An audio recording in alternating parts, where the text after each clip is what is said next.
he wouldn't be where he is now. He wouldn't be still boxing if he didn't have a strong mindset, you know.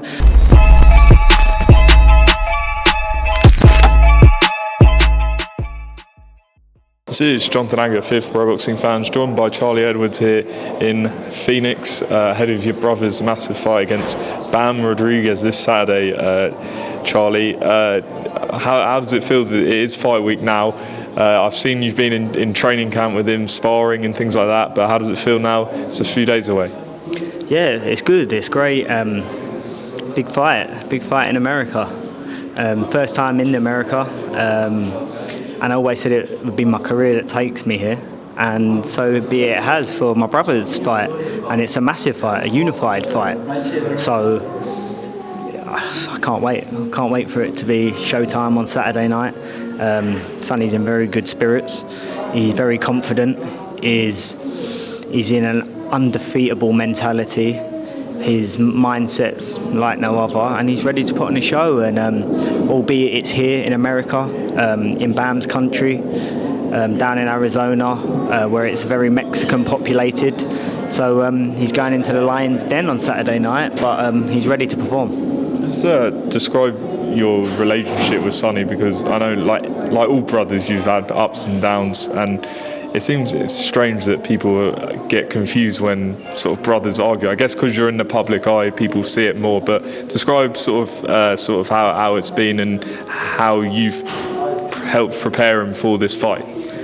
Yeah, no, I think our relationship's better than it's ever been. Listen, brothers fight, do you know what I mean? Brothers fall out. It is what it is, you know what I mean? And we did, but yeah, I suppose because we're in the limelight, it got attached to it, especially when it gets put on social media and stuff and you get asked questions about it, opens the opinions of others. But we played the media well, you know? I think it got our name out there even more. It went a bit viral. So yeah, but now we're in the best place ever. We had a little bit of time where we didn't really speak because of all the rawness of it all, but I think it was the best thing that happened to us, because when we rekindled things, it brought us closer together, you know, and we realised family's everything, man.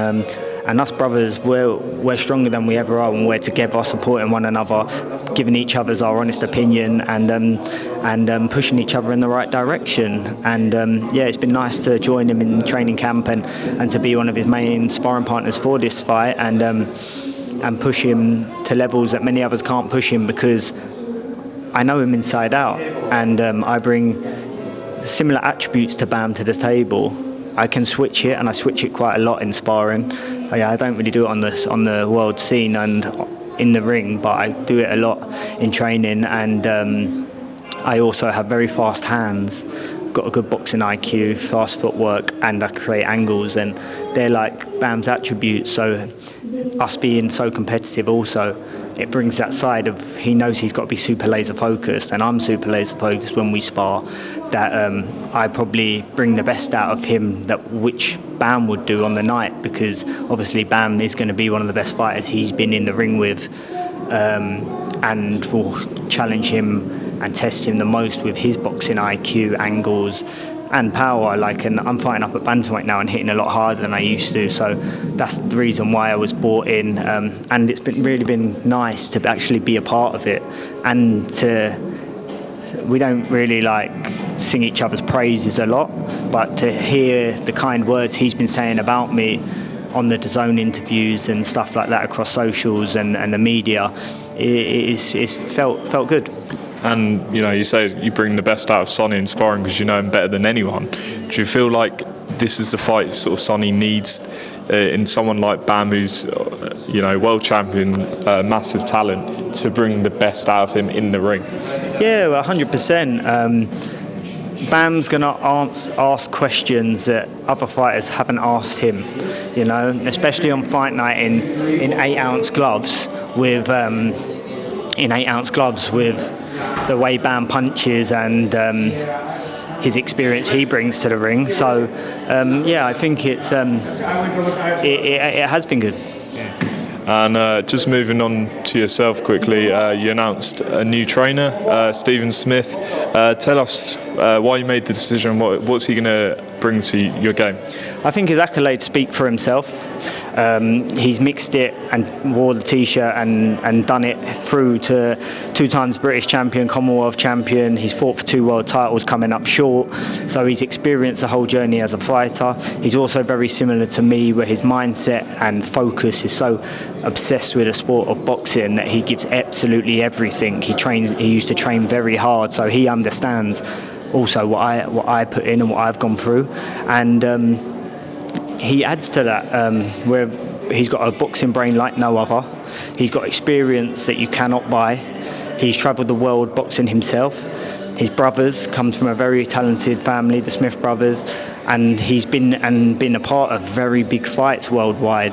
Canelo twice in the Smith family with Beefy and Callum, and Andre Ward with Paul. Like, I don't think you can buy that experience, you know. And him coming into being a coach in his new journey, it's ideal, and it's great, because I'm a fighter who gives 120%. I deserve to be given that back, and Stephen's alliterated that. He's willing to be able to accommodate in Portugal when I want to do some camps out there, and I will go to Liverpool and do some times of camps out there. He's flexible, and yeah, he's just, I think I found a diamond. I feel like this is what I've needed my whole career, and I think he'll bring the best out of my style. He understands boxing like no other. So I'm really looking forward to 2024 together. I actually do go into depth more about the link up, how it come, why I've been out of the ring inactive, and in the last 18 months and 2 years, some bad decisions I've probably made on my own YouTube channel on Charlie Edwards Boxing. So if you're really interested and you want to see the insight and everything behind that, go to that and check the video out. It's about a 20-minute mini documentary on it, and yeah, it's there. I'll put a link in the description to your channel. Just moving, I mean, what does the future next 12 months look? Do you have a promoter? Because I know you were with Frank, I believe, and I assume you're a free agent at the moment. But yeah, where does that lie at the moment? Yeah, I'm currently a free agent, which I fought long and hard to get to. I'm also managing myself now. I've got my own manager's license, and I actually get it through the post next week, which is a great step and journey that I'm taking. So I'm easy, man. I'm easy to make fights. I'll fight anyone. I've got a name, former undefeated, WBC world champion, got top 15 world ranking at bantamweight in the bantamweight division with the WBC, and yeah, have a gum shield, have gloves, will travel, and I can make these big fights. I want to be involved in big fights. I don't want no warm-up fights, don't want my time wasted, but I can talk to everyone and anyone now, and that stems from America, the Japanese market, the English market, Germany, everywhere. I can go worldwide. So it's a really exciting time going into 2024 with a coach like Swifty Smith, and the position I'm in a very powerful position, which I fought long and hard to get to, so I'm looking forward to it. I was just thinking, because obviously Inoue vacated. Takam Inoue. There's Takam Inoue out there. Is that a fight you want? Yeah, it's a fight I want. I want any of the champions. Santiago, there's Maloney as well. Like, the IBF is currently vacant. So yeah, any of them. Any of them at the end of a phone call. Would I get voluntary? Probably not. I'm too high risk, and they know that as well. But I'm coming for it. There's also Cal Yafai's a former opponent, Rodriguez, who we just recently see. He's out there as well. That could be a potential fight that I could get straight into. I need to have some conversations this week about that. But yeah, I'm ready to go, man. He's got the WBA title now in bantamweight, which puts me in the rankings to chase Takam Inoue. So yeah. Do you think that the Maloney fight is potentially the most marketable, because he's obviously been on ESPN a lot, Top Rank and things like that? That could be a fight for you in America. Yeah, definitely, or in Australia. I don't mind going to no one's backyard. I'm confident in myself. Yeah, definitely. Listen, anyone with a belt is targeted, and that's real talk. Anyone with a belt. And just away from all of this, I just want to ask you about your former GB teammate Anthony Joshua. Deontay Wilder came out, I believe yesterday, suggesting that he's mentally weak and things like that. I mean, you know him well. How would you sort of comment on that? Mate, this game is funny. This game's a funny game. People just say things. It's all mind battles. It's all media ploys. It's all getting to people talking. It's the fight game, man. I believe Anthony Joshua's got a strong mindset. He wouldn't be where he is now. He wouldn't be still boxing if he didn't have a strong mindset, you know. The pressure he's been under for years and years and years, everything he does, he can't fart without someone having an opinion on it. If he was mentally weak, he'd just call it a day, wouldn't he? He wants this, he's obsessed with this, he wants to become a world champion again, and he will go on and do so. So, like, it doesn't really matter what fucking Deontay Wilder says about him, or it doesn't matter what any fighter says about anyone else. It's just, as long as you're alright as yourself, and I'm sure he is, this is what it is. Tyson Fury against Oleksandr Usyk, how do you think the fight's going to go? I don't know, you can't really go off the last fight of Tyson Fury.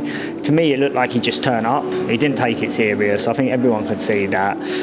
But the mad thing is, we've seen many times before where a fighter comes out and puts in a terrible performance, and then the next fight, they're unbelievable. So they say you're only as good as your last fight. Everyone's putting Usyk as the winner, and Tyson's going to be down because of the last fight and stuff like that. But sometimes that thing can happen in a reverse effect. Now Tyson could be locked in so much to prove a point that he could pull it out the bag. You know, it's all mind games. This get the sport of boxing, and like I said, opinions really don't matter.